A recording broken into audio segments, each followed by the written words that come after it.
3. 경위대원들. 나는 생애의 많은 부분을 전장에서 보냈다. 항일전쟁 15년에 반미대전 3년을 합치면 20해 가까운 세월을 포연탄울 속에서 보낸 것으로 된다. 그런데 기적이라고 해야 할지 천행이라고 해야 할지 나는 단 한 번의 상해도 입지 않았다. 항일전쟁 시기 유격부대들에서는 이신작직을 몹시 강조하였다. 어렵고 힘든 일의 앞장에는 언제나 지휘관들이 서 있었는데 그들은 이신작직을 하는 데서 보람을 찾았다. 공격할 때에는 대오의 앞장에 서고 퇴각할 때에는 대오의 뒤에 서서 전우들을 돌보는 것이 인민혁명군 지휘관 정치일꾼들의 기풍이고 도덕으로 되어 있었다. 나도 역시 그 기풍과 도덕에 충실하려고 최선을 다하였다. 어떤 때에는 대원들을 구원하려고 탄막 속에 뛰어들기도 하였으며 어떤 때에는 동무들의 권고를 마다하고 목숨을 내고는 모험도 서슴지 않았다. 기관총을 직접 들어잡고 일선에서 적들과 치열한 화력전을 전개한 적도 한두 번이 아니었다. 하건만 나는 이상하게도 매번 무사하였다. 극단적 군사민주주의를 극복하기 위한 투쟁 과정에 유격대 지휘부는 중대장급 이상의 지휘관들이 돌격로의 앞장에 서는 것을 삼가하라는 원칙을 내놓았다. 우리 지휘관들이 그때부터 모험을 삼가한 것은 사실이지만 위험한 고비에 맞다들 때마다 가슴을 내대고 위기를 타개하려는 공산주의자들의 그 본성이야 어디에 가겠는가. 조선 전쟁 때 미국 사람들은 우리를 해치려고 무척 많은 화약을 소비하였다. 가령 우리 당 지도부에 앉아있던 박헌영이나 리승엽과 같은 사람들이 우리가 아무 날 몇 시에 어디로 간다는 무전을 알리면 그 길목에 비행기를 보내어 꼭꼭 줄폭탄을 퍼붓곤 하였다. 어떤 날은 최고사령부 옆에도 폭탄이 떨어졌다. 그래도 나는 변함없이 건재하였다.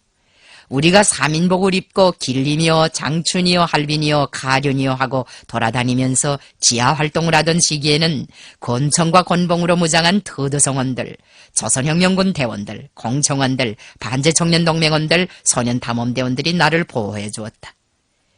나를 친자식이나 친형제처럼 살뜰히 도와주고 보살펴주는 인민이라는 보호자는 어디에 가나 있었으며 어느 고장에 가나 무수한 교화의 아주머니들이 있었다. 상월, 장우라, 진안장의 신뢰가 보여주는 바와 같이 중국 인민들과 중국 공산주의자들도 나의 신변안전에 각별한 주의를 돌렸다. 상월 선생은 공안국 경찰들이 학교에 나타날 때마다 나를 담장 너머로 빼돌렸고 진안장은 군벌의 추격을 피해 다니던 나를 먹여주고 재워주고 숨겨주었다. 장우라가 내 신변의 안전을 위해 사진현상약을 먹고 자결한 데 대하여 나는 이미 국제주의의 모범으로 높이 평가하였다. 주보중은 우리 부대의 지휘관들을 만날 때마다 나의 신변 호의를 잘하라고 거듭 당부하였다. 2군 군장 왕덕태와 1군 2사 사장 저구간이 희생된 다음부터 동만의 항일무장 부대들에서도 지휘관들의 신변 안전 문제가 심각하게 논의되기 시작하였다. 왕덕태는 싸창을 빼들고 일선에서 돌격하다가 아깝게도 전사하였다. 왕군장은 연기련의 조선인 부락에서 성장하였고 조선에 나가 노동을 한 경력을 가지고 있는 중국 사람이었다. 그는 유격대 생활의 첫걸음도 조선인 부락에서 떼었다. 그래서인지 왕덕태를 조선 사람이라고 하는 일제 관원 기록도 있다고 한다. 왕덕태는 초기에 최현과 같은 분대에서 평대원으로 싸웠다. 그는 평대원으로부터 군장으로까지 성장한 노동계급 출신의 소탈하고 군중성이 풍부한 군사지휘관이었다. 왕덕태와 조구간을 비롯한 주요 군종 간부들의 희생은 항일연군의 모든 지휘관들과 대원들에게 큰 충격을 주었으며 그들 속에서 경위사업과 관련된 활발한 논의를 불러일으켰다. 적지 않은 단위들에서 경위사업을 전문으로 맡아보는 부대들이 속속 조직되었다. 이런 흐름을 타고 우리의 측근에 있던 전우들도 사령부 호위를 전문으로 하는 부대를 조직할 때 대한 문제를 가지고 많은 논의를 하였다. 처음에는 자기네끼리 논의하다가 분위기가 일단 성숙되자 나한테까지 찾아와서 경위부대를 내오자고 정식으로 제기하였다. 하지만 나는 전우들의 제의를 받아들이지 않았다. 전문적인 호위대가 없이도 우리 부대의 지휘관들과 대원들이 사령부 호위를 잘하고 있었기 때문이었다. 그러나 1937년 봄에 와서는 나 자신도 전우들의 의사를 더는 거역할 수 없게 되었다. 우리가 백두산 지구에 미령을 꾸리고 활동하기 시작한 때로부터 적들은 우리의 내부와 주변에 많은 밀정들과 암의 분자들을 박아놓았다. 그런 특무들 중에는 도끼를 가진 자도 있었고 비수를 가진 자도 있었으며 누꺼리 추나나 독약을 가진 자도 있었다. 적들은 우리가 미령에 있을 때에도 자객들을 들이밀었고 원정을 할 때에도 자객들을 침투시키었다. 어떤 간첩들은 지하 조직에 망라되어 가짜 열성을 내는 방법으로 신용을 얻은 다음 조직의 추천까지 받아가지고 유격대 입대하여 사령부를 해칠 기회를 노렸다. 일본의 특무기관들에서는 위승민은 몇천원, 전광, 진안장은 몇천원, 최현, 안길, 한인화는 또 얼마 하는 식으로 이름 있는 지휘관들에게 현상금까지 걸고 그들을 사로잡으려고 하였다. 자료에 의하면 나에게는 그보다 더 많은 현상금이 붙어 있었다고 한다. 적들이 사령부 지휘 성원들을 소멸하려고 온갖 수단과 방법을 다하는 조건에서 우리도 부득불 그것을 격파할 만한 대응책을 세우지 않으면 안 되었다. 우리 부대 지휘관들은 또다시 사령부 호위 문제를 가지고 떠들었다. 위중민까지도 이에 합세해 나섰다. 김사령은 몸을 아끼지 않는 게 탈입니다. 공격의 초점이 김일성 동지에게 집중되고 있다는 것을 명심해야 합니다. 적들이 괜히 김사령의 몸값을 높이 매긴 줄 압니까? 경리부대 조직을 서둘러야 합니다. 나는 그 조언을 받아들이지 않을 수 없었다. 만 사람이 다 하자는 일을 나 혼자서 굳이 반대한다면 그것은 일정의 무의미한 고집으로 될 수 있었다. 우리 사령부 산하에서 경리대가 정식으로 발족한 것은 1937년 봄이었다고 기억된다. 그때 이 사업을 선두에서 주관한 사람은 사령부 조직과장 김평이었다. 내가 중대 규모에서 경리대를 조직해보라고 하자 그는 신바람이 나서 뛰어다녔다.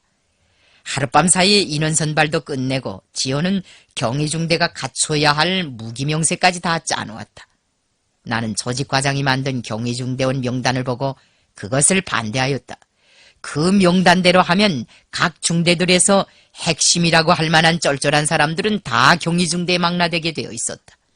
신한사 전투에서 용맹을 떨친 김택환, 이름난 기관 총수들인 오백령, 강홍석, 힘장사인 강일영, 여장군으로 소문난 김학씨를 비롯하여 한다 하는 싸움꾼들은 다 그 명단에 포함되어 있었다. 그들을 경위중대에 모조리 끌어오면 다른 중대들의 골간이 완전히 허물어질 수 있었다. 경위중대에 배당하기로 한 무장장비 또한 이만저만 요란하지 않았다. 조직과장은 이 중대에다가 기관총도 여러 종이나 주는 것으로 타산하고 있었다. 그 당시 우리 주력부대가 가지고 있은 기관총의 대부분을 경위중대에 주고 나면 전투연대들에는 각각 한 종씩의 기관총도 차려지지 못하는 것으로 되었다. 나는 이 구상에 동의할 수 없었다. 인원 선발도 잘하지 못했고 무장장비에 대한 타산도 잘하지 못했어. 다른 중대들의 전투력을 약화시킬 바에야 경위중대를 꾸려선 뭘 하겠어. 기본 전투단인 중대가 허술해지면 연대가 약화되고 연대가 맥을 추지 못하면 사령부 자체의 안전도 풍전등화의 신세가 되는 법이요. 사령관 동지, 이것은 제 개인의 의사가 아니라 군정 간부들의 의사를 종합한 것입니다. 대중의 소망을 한데 묶은 것이니 부결하지 말았으면 합니다. 김평은 대중이란 말에 역점을 찍으면서 어떻게 하나 나의 동의를 받아내려고 하였다. 그러나 나는 그의 제안을 기각해버리고 내가 짠 명단을 강다짐으로 내리목이었다. 그러지 않고는 지휘관들의 성화를 막아낼 길이 없었다. 그 명단에 의하면 경위중대 대부분 역량은 전투 경험이 미숙한 신입대원들을 기본으로 하여 꾸리는 것으로 되어 있었다. 그 초년병들 중에는 심지어 총알을 한 대박도 쏴보지 못한 만산아동단 출신의 애송이들도 있었다. 이 안은 발표되기 바쁘게 지휘관들의 완강한 반대를 불러일으키었다. 그들은 리동백을 부추겨서 나한테로 보냈다. 내가 대통령감의 조언만은 무시하지 못할 것이라고 타산한 모양이었다. 사령관이 잘 받아들이지 않는 문제를 제3 들고 나올 때마다 그들이 리동백을 자기네 대변인으로 내세우고 난다는 것은 나도 잘 알고 있었다. 대통령감은 그 대변인 역을 매번 훌륭하게 수행하곤 하였다. 늘 하던 버릇대로 그는 이번에도 사령부에 나타나자마자 단도직입적으로 말하였다. 장군님, 겸양도 분수가 있지 어떻게 그런 애송이들한테 사령부 호위를 맡긴단 말입니까? 그 애송이들이 짐이나 되지 않으면 오히려 다행이겠습니다. 자칫하다가는 이제 사령부가 그 애들의 버모 노릇을 하느라고 욕을 볼 수 있습니다. 애당초 단념하시는 게 좋겠습니다. 나는 대통령감에게 말하였다. 경희대의 기본 역량이 천연병들로 꾸려진다고 해서 겁낼 것은 하나도 없다. 잠깐이면 그들도 싸움에 익숙해지게 될 것이다. 지난번 동기태에 터볼 때 우리의 신입대원들이 싸움을 얼마나 잘하였는가. 또 그들이 생소한 유격대 생활에 얼마나 빠른 속도로 적응되고 있는가. 이제 무성원전까지 하고 나면 우리의 신입대원들이 모두 구대원들과 다름없는 강자가 될 것이다. 내가 신입대원들을 기본으로 하여 경리중대를 꾸리자고 하는 이유는 그들을 옆에 바싹 끼고 다니면서 똑똑한 싸움꾼들로 키우자는 데 있다. 그들이 모두 끌끌한 전투원으로 자라나게 되면 사령부는 하나의 믿음직한 예비대를 가지게 되는 셈이니 이게 얼마나 좋은 일인가. 유격대 생활에 아무리 미숙한 사람들일지라도 우리가 잘 키우면 다 강병으로 될 수 있다. 인재를 키우는 사업을 떠나서는 혁명 승리에 대하여 상상조차 할 수 없다. 이런 내용으로 일장 해설을 하였더니 대통령감은 아무 반박도 하지 못하고 돌아갔다. 그 다음부터는 오히려 그가 나의 대변인이 되어 지휘관들을 설복하였다. 리동백마저 태도를 바꾸어 나의 안을 지지해 나서게 되자 지휘관들도 더는 자기네 주장을 고집할 수 없게 되었다. 우리나라 혁명무력 건설 역사에서 처음으로 되는 경희중대는 이런 곡절을 거쳐 탄생하였다. 경희중대가 탄생한 고장을 그 당시는 수피창자미령이라고 불렀다. 우리는 경희중대에 3개의 소대와 기관총반을 두었다. 사령부 전령병들과 작식대원들도 조직생활은 경희중대에서 하였다. 첫 중대장으로는 리동학이 임명되었다. 과오를 범하고 평대원으로 생활하던 보따지는 중대장으로 복직되자 여간만 사기가 나하지 않았다. 리동학의 과오란 수하의 신대원들이 군중공작 조례에 어긋나는 행동을 한 것이었다. 잘못은 대원들이 저질렀지만 그는 부하들을 잘 교양하지 못한 책임을 지고 중대장 자리에서 철칙되었었다.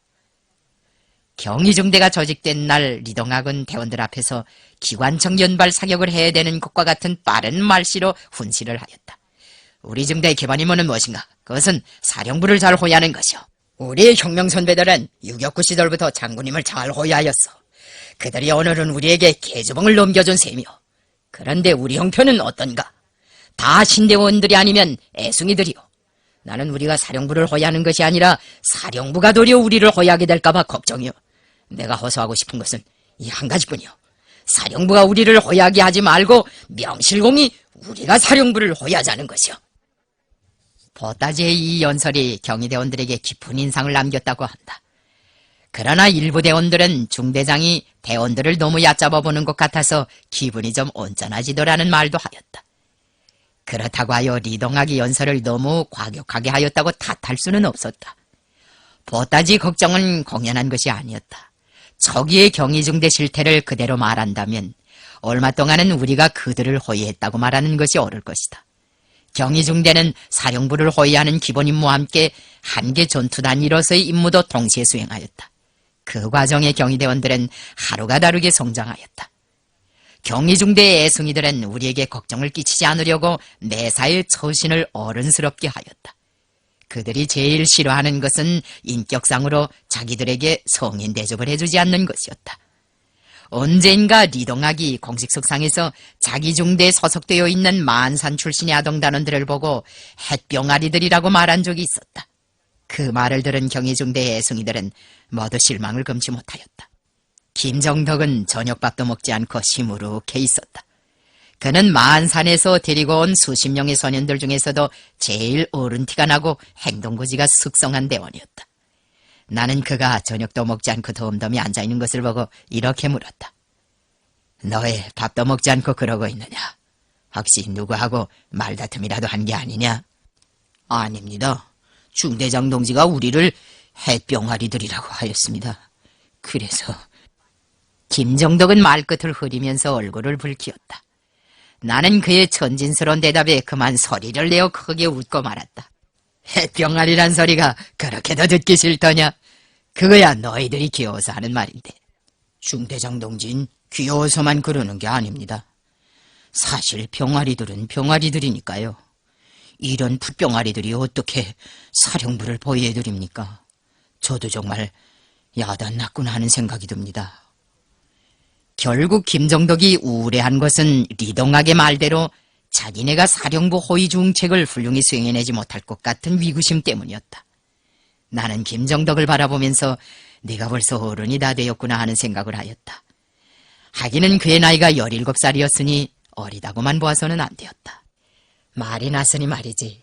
사실 취침 시간이 될 때마다 경희중대 애송이들은 정말 병아리들처럼 내 곁에 모여들어 저마다 좋은 자리를 차지하려고 신경이질을 하곤 하였다. 그들이 노리는 제일 좋은 자리란 나의 양쪽 옆구리에 붙어서 잘 수 있는 것이었다.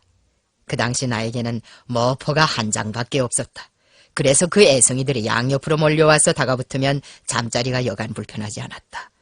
하지만 그것은 부담으로 된 것이 아니라 오히려 그 무엇에도 비길 데 없는 즐거움으로 되었다. 나는 잠자리에 들 때면 두 팔을 벌리며 얘들아 어서 오너라 하고 어린 경희대원들을 찾곤 하였다. 그러면 그들은 환성을 지르며 내 옆으로 모여들어 저마다 더 가까이 눕겠다고 승격내기를 하였다. 나의 옆자리는 대체로 리어성과 같은 19살짜리 경희대원들에게 잘해줬다.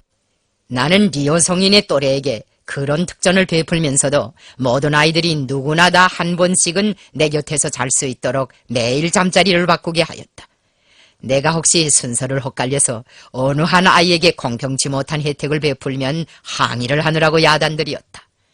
한 번은 김형이 무슨 일로 해서인지 밤중에 나를 찾아왔다가 잠자리 때문에 신경이질하는 경희대원들을 보고 대단히 못마땅해 한 적이 있다. 사령관 동지, 저것 보십시오. 저런 철부지들이 어떻게 경희사업을 감당한단 말입니까?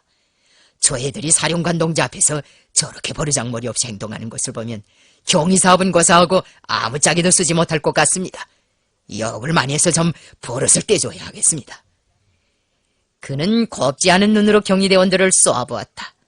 원래 아동단 출신들이 경희중대에 들어오는 것을 한사코 반대하던 김평이다 보니 비판도 이만저만 호되게 하지 않았다. 나는 김평의 말이 옳다고 생각하면서도 부모 형제의 사랑이 그리워 밤이면 잠자리 다툼을 하는 것인데 꾸중을 해서는 뭘 하겠는가고 꼬마들을 두둔해 주었다. 한 장이 모포를 놓고 여럿이 한 덩어리가 되어 자는 것을 그때 우리는 따바리잠이라고 하였다.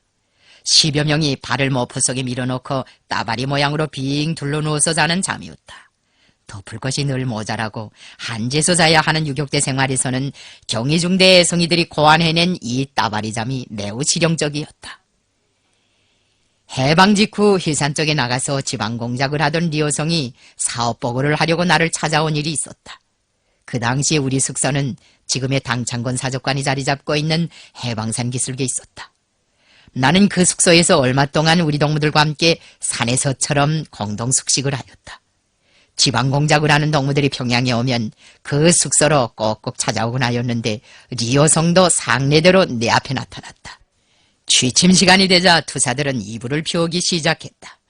그러자 리어성이 장군님과 같이 잘 때야 따바리 잠을 자야지 라고 하면서 그 이불들을 와락와락 밀어제끼었다. 그날 숙소에 있던 북만 출신의 동무들은 따바리 잠이 어떤 것인지를 잘 몰랐다.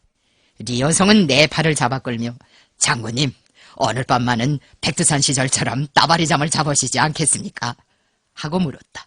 하지만 나는 그 청에 인차응할 수가 없었다.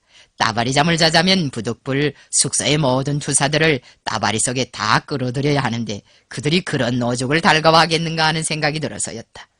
내가 주저하는 눈치를 보이자 리어성은 다짜고짜로 나를 자리에 눕히며 자, 누워주십시오. 다리를 좀 구부리십시오. 장군님의 오른쪽에 김책동지가 누우시고 그 옆에 최현 동지, 장군님의 왼쪽 옆자리는 내 자리입니다. 하면서 잠자리들을 억지로 잡아주었다. 이 어처구니 없는 지령 때문에 김책도 엄짝달싹 못하고 따바리 속에 끌려 들어갔다. 나는 경희중대 애송이들을 몹시 사랑해주면서도 그들을 무언칙하게 어루만지지는 않았다. 잘못을 저지르면 눈물이 나게 꾸중도 하였고 어려운 일거리를 많이 맡겨 단련도 시키었다. 기온이 영하 40도를 오르내리는 겨울날에도 우리는 그들에게 보초인 물을 줘 눈보라치는 한지에 내보냈다. 때로는 구대원들과 꼭 같이 혈전의 길에도 내세웠다. 규율을 위반하였을 때에는 중대들을 돌아다니면서 자기 비판도 하게 하였고 한 평방미터도 되나마나 한 동그라미 안에 서서 2시간이고 3시간이고 자기 잘못을 돌이켜보기도 하였다. 그러다 보니 가슴 아픈 때도 한두 번이 아니었다. 내가 다행이라고 생각하는 것은 아무리 오만 비판을 하고 모진 단련을 시켜도 그들이 나를 탓하거나 원망하지 않는 것이었다. 한 번은 네 여성이 연락을 가다가 길을 헛갈려 시간을 어긴 일이 있었다. 내가 정해진 길로 가지 않고 제 멋대로 노정을 바꾼 탓이었다. 나는 그때 네 여성이 사령부의 지시를 제때 집행하지 못한 사실을 알면서도 그를 책망하지 않았다. 이 전례 없는 처사는 네 여성을 참어 서운하게 하였다. 나는 사령관 동지한테서 비판을 받을 자격도 없단 말인가? 사령관 동지는 지금도 나를 코울리게로 알고 계시는 게 아닌가? 이런 옥생각으로 자신을 괴롭히던 그는 나를 찾아와 다른 사람한테는 책벌을 주면서도 왜 자기한테는 책벌을 주지 않는가고 하면서 규율을 위반했으니 자기한테도 처벌을 달라고 졸라댔다. 참다운 사랑과 믿음이 있는 곳에서 처벌은 오히려 하나의 믿음의 표시로 된다. 우리가 비판을 하고 처벌을 줘도 경위대원들이 그것을 조금도 탓하지 않고 다르게 받아들인 것은 가식이 아니라 진정한 사랑을 주고 믿음을 준 데 대한 보답이었다. 경위대원들의 성장을 위하여 우리가 특별히 힘을 기울인 것은 학습이었다. 나는 보통 날이나 미령에서 집중적인 군정학습을 하는 날이나 그 어느 때를 막론하고 경위대원들의 교사가 되어 주었다. 그 당시 사령부에는 동아일보, 만선일보, 조선일보를 비롯한 국내외 신문들과 레닌주의 재문제, 사회주의 대의, 국가와 혁명 같은 책자들을 비롯하여 식견을 넓히는 데 도움이 되는 출판물이 수두룩하였다. 우리는 경위대원들에게 이 모든 자료들을 읽을 수 있는 특혜를 주었다. 그 대신 그들에게서 구두나 서면으로 된 덕후감을 어김없이 받아냈다. 이런 과정을 통하여 경위중대는 학습에서 인민혁명군의 모든 부대들이 따라 배우는 모범단위가 되었다. 가는 정이 있어야 오는 정이 있다고, 주는 정이 있으면 받는 정이 있기 마련이다. 우리는 경위대원들에게 정을 준 것만큼 그들에게서 또한 정을 받기도 하였다. 경위대원들은 사상적으로나 군사 실무적으로 빨리 발전하였다. 그들은 사령부 호의도 본때 있게 하였다. 솔직히 말하여 나는 그들의 도움으로 위험한 고비를 여러 번 모면하였다. 어느 때인가 우리는 안도연의 한 미령에서 림수산이 끌고 온 적 특수부대의 포위에 들었던 일이 있다. 림수산은 우리 주력부대에서 참모장으로 있다가 변절하여 유격대 토벌을 전업으로 하는 특수부대 대장이 된 자였다. 그는 서간도 일대를 돌아치며 우리가 꾸려놓은 후방 미령들을 닥치는 대로 파괴하였다. 그날 아침 우리는 미령을 뜨려고 조반을 일찍 지었다. 짧은 시간에 식사를 끝내고 출발을 서둘러야겠는데 보초를 교대해줄 사람이 없었다. 당번 보초는 리울설이었다. 그래서 내가 보초를 대신하였다. 리울설이 식사를 하고 있는 동안 나는 인적기가 나지 않는가를 주의 깊이 살폈다. 안개가 자욱한 날이어서 어쩐지 불길한 예감이 들었다. 아니나 다를까 보초소 근방에서는 수상한 인적기가 났다. 그것은 삭종이가 부러지는 소리였다. 저기다 하는 순간적인 판단과 함께 나는 진대나무 밑에 엎드리면서 무작정 싸창을 꺼내 갈겼다. 그와 때를 같이 하여 10여 미터 앞에서 적의 기관총이 불을 뿜었다. 그날 아침 내가 인적기를 느끼고 진대나무 밑에 엎드리면서 싸창을 갈긴 순간은 눈 깜빡할 사이였다. 그처럼 짧은 순간 식사 중에 있던 강위령과 리을설은 나의 안전을 염려하여 보초소로 뛰어나왔다. 먼저 강희령이 나를 완력으로 진대나무 밑에서 끌어내었다. 그러는 사이에 리울설이 경기관총을 휘둘러댔다. 솔직한 고백이지만 나는 그 순간 우리의 운명이 여기에서 결판나는 것이 아닌가 하는 생각까지 하였다. 그래서 곰이라는 별명을 가지고 있는 강희령이 나를 진대나무 밑에서 끌어내려고 모지름을 쓸 때에도 그들이 죽으면 나도 함께 죽으리라는 비장한 생각까지 하였다. 그러나 그 불사신 같은 경위대원들은 탄막 속에 몸을 통째로 내대고 천신만고하여 나를 사경에서 구원하였다. 적들이 포위한을 좁히며 다가들자 리울설은 수류탄을 뽑아들고 우뚝 일어서서 이놈들아 덤빌 테면 덤벼들라 너 죽고 나 죽고 해보자 고 부르짖었다. 그 기세가 어찌나 서슬프르고 도고했던지 적들은 비실비실 뒤로 물러섰다. 이 순간을 놓치지 않고 강희령은 나를 탄막 속에서 완전히 뽑아내었다. 림수산은 우리가 철수한 다음 미령을 몽땅 털어갔다. 그 바람에 우리는 아깝게도 문건, 사진, 소책자, 의약품이 들어있는 배낭을 잃어버리고 말았다. 특수부대가 철수한 다음 미령에 되돌아가 내가 대리보초를 서던 자리를 보니 한아름이나 되던 쌀이나무 똘기가 칼로 후려친 것처럼 중둥이 일매지게 끊어져 있었다. 특수부대의 기관총 화력이 이만저만 세지 않았다. 나는 그것을 보고 덕무들이 아니었더라면 내 오늘 저 세상에 갈 뻔했어 하고 말하였다. 우리 부대 경위대원들이 자기 사령관을 얼마나 충실하게 호위했던지 그 소문이 lin적부대의 중국인 지휘관들한테까지 퍼져갔다. 그들은 늘 우리가 똑똑한 전령병들과 경위대원들을 두고 있는 데 대하여 부러워하였다. 만나면 농담삼아 적선을 하는 셈치고 좋은 전령병을 한 명만 달라고 하든가, 김사령이 데리고 다니는 경위대원들 중에서 아무 사람이라도 좋으니 중국말을 좀 아는 대원을 몇 명만 달라고 하였다. 우리 주력부대의 경위대원이나 전령병들을 탐내는 데서는 양정우나 위중민이나 주보중이나 조아범이나 할 것 없이 다 체면을 가리지 않았다. 무성원정 직후 조아범은 나에게 조선 사람들 가운데서 전령병 땀을 골라달라고 하였다. 나는 우리 부대의 전령병들 중에서 내가 가장 아끼고 사랑하던 김택만을 조아범에게 보내면서 그를 잘 보호해주라고 하였다. 조아범이 반민생단 투쟁 때 조선 사람들에게 원한을 많이 끼치고 또 그가 내 개인의 활동에도 제동을 많이 그은 것이 사실이기는 하지만 그렇다고 하여 그를 배척하거나 그가 모처럼 한 부탁을 외면할 수 없었다. 우리가 새 사단을 조직하였을 때 조아범이 우리 주력부대의 정치위원으로 오게 되어 있었는데 나는 그것을 지지하지 않았다. 그의 신변안전을 담보할 수 없었기 때문이었다. 우리 부대에는 반민생단 투쟁 때 조아범한테서 피해를 본 사람들이 적지 않았다. 그 사람들이 모두 조아범을 좋지 않게 보고 있었다. 내가 부대의 정치위원을 겸하게 된 것은 그 때문이었다. 김택만은 나의 부탁대로 조아범을 잘 보호해 주었다. 조아범은 김택만을 청명하고 충직한 청년이라고 하면서 훌륭한 전령병을 보내준 데 대하여 여러 번 감사를 표시해왔다. 양정우도 우리에게 여러 번 좋은 사람을 달라고 하였다. 양사령이 1군, 2군의 군정 간부들이 모이는 회에 참가하려고 남패자에 나타났을 때 나는 그에게 내가 데리고 다니던 전령병들을 여러 명 넘겨주었다. 그리고 수백 명의 대원들과 지휘관들을 떼내어 그에게 독립여단을 잘 부려주었다. 위중민도 양정우나 조아범처럼 우리가 키워낸 사람들을 곁에 두고 싶어 하였다.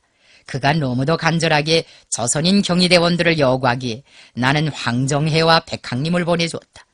김철호, 전문욱, 이문하, 김덕수 등도 한동안 위중민과 함께 있었다. 그들은 모두 위중민을 충실히 도와주고 호위하여 주었다. 한때 주보종은 조선 사람인 박낙권을 경위대장으로 두었다. 삼박면군 군장 진안장도 만산 아동단 출신인 손명직을 전달장으로 두었다. 나는 우리가 보내준 덕무들이 항일연군의 각 부대들에서 국제주의적 의무를 수행하기 위해 희생적으로 싸우고 있다는 소식을 들을 때마다 흐뭇한 심정을 금할 수 없었다. 경위중대에 망라된 대원들은 모두 나의 생명의 은인들이었고 친위전사들이었다. 위에서 지적한 덕무들 외에도 나를 지켜준 전우들은 수없이 많다.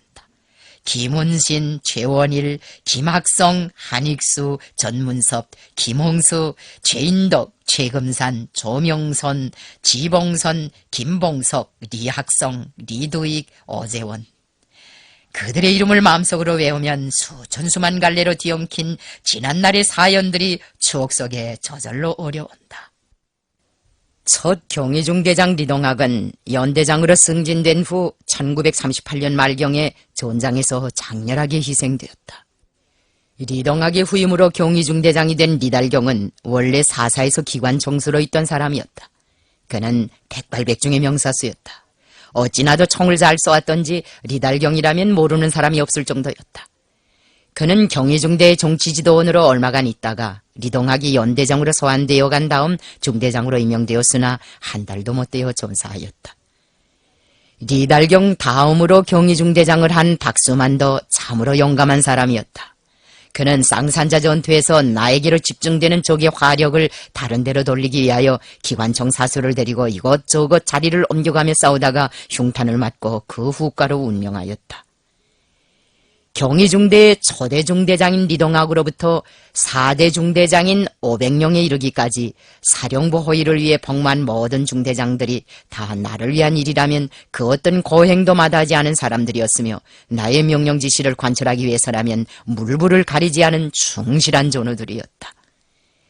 우리를 위해 목숨을 바친 생명의 은인들 중에는 리권행이라는 10대의 애절문 경위대원도 있었다. 그는 나를 친형처럼 따르고 존경하였다. 어느 해 겨울이었던지 추격해오는 적들을 꼬리에 달고 강행군을 할 때 있었던 일이다. 겨울치고는 아주 지독하게 추운 날이었다. 그런데 아무리 눈 속을 헤치며 행군을 계속해도 발이 오르들지 않았다. 이상한 생각이 들어서 신발을 벗어보았더니 바닥에 솜처럼 보드랍게 다져진 울로초가 차분히 깔려있는 것이었다. 조령병들은 리권행의 서행이라고 나에게 가만히 귀띔해 주었다. 중국 사람들은 인삼, 노경, 초피, 돈피, 초피를 관동, 동북, 관동 삼보로 이루는데 어떤 강추위에도 발을 올지 않게 해주는 울로초도 동북 삼보에 넣고 있었다. 진폴에만 돋는 이 풀이 어떻게 되어 내 신발바닥에까지 깔리게 되었는가. 아마도 리권행은 나를 위해 울로초를 발견할 때마다 한 줌 두 줌 뜯어 배낭 속에 간수해 두었던 것 같다. 그가 장백현 15도 전투 때 몸으로 나를 막아주지 않았더라면 나는 이 세상에 살아남지 못하였을 것이다. 적들은 그날 사령부가 있는 지휘처에 집중사격을 가해왔다. 리권행이 몇 번이고 지휘처를 안전한 장소로 옮기자고 하였으나 나는 그의 권고를 받아들일 수 없었다. 그 자리는 저가를 한눈에 바라볼 수 있는 좋은 것이었다. 그런데 적탄이 불시에 나에게로 쏠리기 시작하였다. 이 위급한 순간에 리권행은 두 팔을 벌리고 몸으로 나를 막아섰다. 그가 방패처럼 나에게 안긴 순간 적탄이 그의 다리뼈를 부숴놓았다. 온몸이 피투성이가 된 리권행을 품에 안고 청상자리를 살펴보는 나의 심정이 과연 어떠했겠는가. 나는 담가를 따라가며 리권행에게 넌 죽지 않아, 넌 죽지 않아 하고 같은 말을 되풀이하며 거무해 주었다. 리권행은 오히려 사령관 동지, 저는 죽지 않습니다. 제 걱정은 말고 다시 만날 때까지 아무쪼록 건강하십시오. 하고 나를 위로하였다. 그때 내 표정이 몹시 비장했던 모양이다. 그것이 그가 나에게 남긴 마지막 말이었다. 그가 후방병원이 후송된 후 편지를 썼다는데 나는 그것을 받아보지 못하였다. 내가 입수한 것은 리권행이 후방미령에서 치료를 받다가 적들에게 체포되었다는 것과 그가 장백현 경찰서에서 매일같이 혹독한 고문을 받았지만 사령부 위치를 대지 않고 절개를 지키다가 최후를 마쳤다는 소식뿐이었다. 사령부 경위대원들 중에는 요크사크라는 별명을 가진 동무도 있었다. 요크사크란 등산형 배낭을 말한다. 그에게 요크사크라는 괴이한 별명이 달린 것은 그가 언제나 유달리 큰 배낭을 지고 다녔기 때문이었다. 그가 왜 그처럼 부피가 큰 배낭을 지고 다니는지 그것은 누구도 몰랐다. 그 배낭의 비밀이 드러난 것은 림강의 어느 전투에서였다. 저가간에는 맹렬한 공방전이 벌어졌다. 그날따라 요크사쿠 동무는 내 곁에서 한 발자국도 떨어지지 않았다. 나는 전호의 흉벽에 적탄이 베길 때마다 혹시 상처라도 생길 것 같아 그를 끄당겨 안아 흉벽 밖으로 얼굴을 내밀지 못하게 하였다. 그러면 그는 어느새 내 품에서 빠져나가 적들이 오른쪽으로 달려들면 내 오른쪽 옆구리에 다가붙고 적들이 왼쪽으로 달려들면 내 왼쪽 옆구리에 다가붙곤 하였다. 싸움이 끝난 다음 진지에서 솜 타는 냄새가 몹시 나기에 전호를 돌아보았더니 놀랍게도 총알 구멍이 2개나 난 료크사크 동매 배낭에서 연기가 새어나오고 있었다. 그러나 주인은 그것을 전혀 느끼지 못하고 도리어 옷이 탄다고 고함을 치면서 동료들을 들볶고 있었다. 대원들이 달라붙어 그의 배낭을 헤쳐보았는데 차곡차곡 개어놓은 명주솜 갈피에서 뜨끈한 적탄알이 2알이나 굴러나왔다. 그때야 나는 그가 왜 배낭을 메고 줄곧 내 곁에서 감돌았는가 하는 것을 깨닫게 되었다. 결국은 요크사쿠 동무의 그 명주솜이 나를 위험에서 구원해준 셈이었다. 나는 요크사쿠 동무에게 어떻게 되어 그처럼 기발한 생각을 하게 되었는가 하고 물었다. 그는 김종숙 동무가 나의 동복을 만들 때 명주솜을 두면서 이런 솜을 두면 총알이 뚫지 못한다고 말하는 것을 들었는데 그때부터 자기도 나를 위하여 방탄용 배낭을 만들 작정을 했다고 대답하였다. 항일 전쟁에서 경의전사들이 쌓아올린 공로를 한두 마디로 다 말하기는 어려운 일이다. 그러나 이 글에서 강조할 수 있는 것은 조선혁명의 명맥을 지켜가는 데서 이룩한 공적만으로도 그들은 마땅히 후손들의 찬양과 조를 받을 만하다는 것이다. 그들이 혁명의 사령부를 위해 바친 그 숭고한 동지적 의지는 오늘날 우리 사회에서 시대의 꽃으로 피어나고 있는 충효일심의 시원으로 되고 있다. 나는 항일혁명 시절의 경험에 기초하여 지난 조국해방전쟁 시기에도 10대의 혁명가 유자녀들로 친위중대를 모아 최고 사령부를 호위하게 하였다. 친위중대원들은 나의 신변을 호위하느라고 수고도 많이 하고 위험한 고비도 많이 겪었다. 어느 해 겨울인가 나는 연합작전을 위해 성촌에 있는 중국인민지원군 부대에 갔다 오다가 적 폭격기 편대의 기습을 받은 일이 있다. 그때 그들은 나를 밭고랑에 억지로 넘어뜨리고 모두가 방탄벽이 되어 2겹, 3겹, 4겹으로 내후에 엎드렸다. 이와 비슷한 일은 그 후에도 여러 번 있었다. 1950년 가을에 그 간과한 일시적 전략적 후퇴 시기에도 나와 함께 마지막까지 평양에 남아 최고 사령부를 호위한 것은 바로 그 용감무쌍한 친위중대 대원들이었다. 너도와 같은 남진으로부터 후퇴로의 전쟁 국면에 급격한 변화는 수도 시민들을 의기소침하게 하였다. 그들은 한결같이 최고사령부를 바라보고 있었으며 최고사령관이 전쟁의 전망을 두고 무슨 말을 해주는가를 기다리고 있었다. 나는 방송연설을 통하여 후퇴는 일시적인 것이다. 도처에서 발산투쟁을 하라. 승리는 우리 인민의 편에 있다고 언명하였다. 그런 다음 친위중대원들을 시켜 시내를 한 바퀴 돌면서 가창행진을 하라고 하였다. 이 뜻밖의 명령을 받고 친위중대원들은 아연해하였다. 대동강 건너편에서 벌써 적의 헛소리가 꽝꽝 들려오는데 태연하게 가창행진은 왜 하라고 할까 하는 표정들이었다. 그러나 다음 순간 그들은 최고사령관이 가창행진을 하라고 하는 것을 보면 이 전쟁은 이긴 전쟁이라는 생각을 하면서 씩씩하게 거리로 행진해 나갔다. 후퇴를 앞둔 음산한 수도의 거리에서는 갑자기 친위중대원들이 부르는 조국보위의 노래가 우렁차게 울리기 시작했다. 그 노래소리를 듣고 수천 명의 시민들이 거리로 달려나왔다. 친위중대다! 친위중대다! 도처에서 이런 목소리가 날아왔다. 친위중대가 우리 곁에 있다. 친위중대가 남아있으니 최고사령관도 지금 우리 가까이 있을 것이다. 그때 평양 시민들은 친위중대 가창행진을 구경하면서 이런 생각을 하였다고 한다. 친위중대는 평양 시내의 모든 기관들이 후퇴를 개시한 그때야 비로소 나와 함께 수도를 떠났다. 항일전쟁 시절의 경위중대원들이 지금은 어느덧 환갑이 훨씬 넘은 늙은이들이 되었다. 그들을 대신하여 지금은 혁명의 3세, 4세들이 당중앙연회와 최고사령부를 호위하고 있다.